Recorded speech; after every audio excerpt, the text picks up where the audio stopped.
Bafowethu ungizwe Mchunu uyayihlekiza indaba kaTuki ke laphana ke ukuthi ke usewumthandazi. Uthi ungizwe Mchunu ke uTuki lento ayenzayo ayikho. Siyakhumbula masikhuluma ngoTuki sikhuluma ngomuntu obe umdansi ephinde futhi ke abe khona ke na kuyindima yokucula ke laphana ke. Sazi ke bafowethu uma kunje nantu udaba oluphelele ke khona la kwesiqiniseko eSemida awuyizwele. Suka.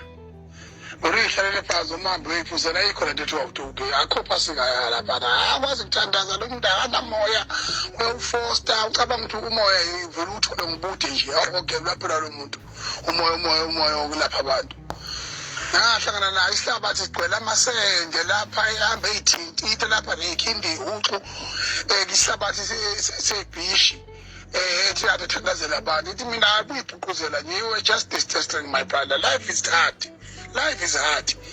Don't you dare try to pull the trigger because it will hit you 10 times when it comes back. Why these people always try by all means to fool people around? Umuntu ethi ukuthandazela yena naye uthi ufuna ukuthandazela abantu.